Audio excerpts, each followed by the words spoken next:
On to the details now. Leaders worldwide condemned the deaths of 7 aid workers in an Israeli airstrike in Gaza. British, Australian, Polish, a US-Canadian dual citizen and Palestinian nationals were killed when their convoy was attacked on Monday night. The World Central Kitchen had immediately paused its operations in the region.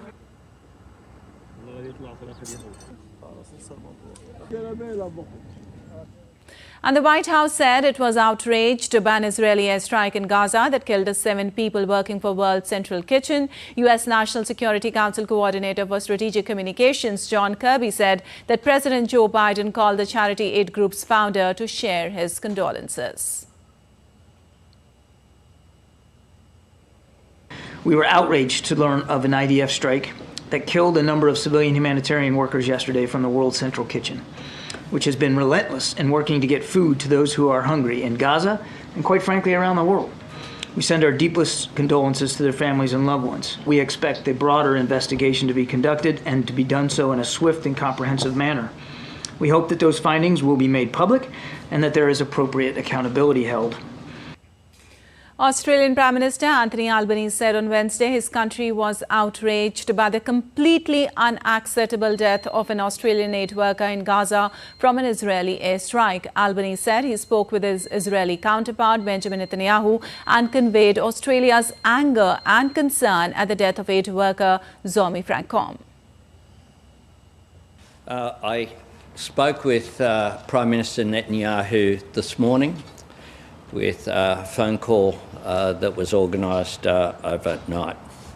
I expressed Australia's anger and concern at the death of Zomi Francom. This is completely unacceptable. The Israeli government has accepted responsibility for this, and Prime Minister Netanyahu conveyed his condolences to the family of Zomi Francom and to Australia as a result of this tragedy.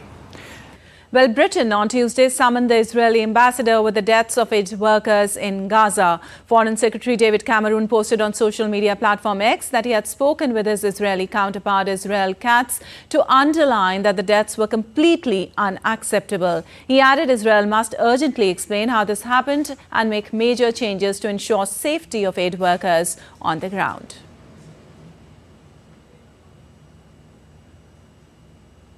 And the United Nations Secretary-General Antonio Guterres said that Israeli strikes on World Central Kitchen and aid workers was devastating. Speaking at a session in United Nations General Assembly, the UN chief said that the attacks on aid workers in Gaza was unconscionable.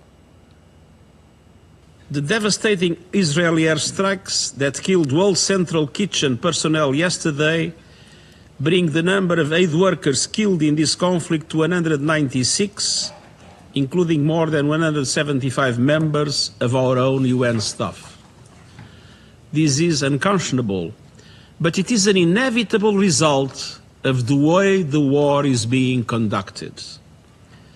It demonstrates yet again the urgent need for an immediate humanitarian ceasefire, the unconditional release of all hostages, and the expansion of humanitarian aid into Gaza, as the Security Council demanded in its resolution last week. The resolution must be implemented without delay.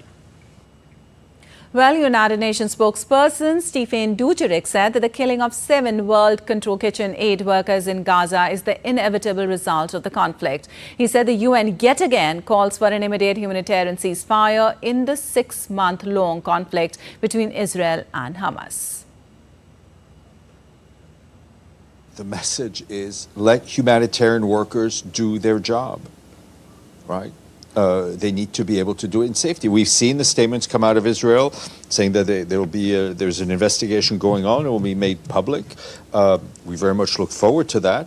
But we also remember that a number of our colleagues have also been killed in strikes on UNRWA premises, on locations that were deconflicted. So there was UNRWA, UNDP, IOM, World Food Program. They were also in places that were clearly deconflicted. Also, United Nations spokesperson Stephen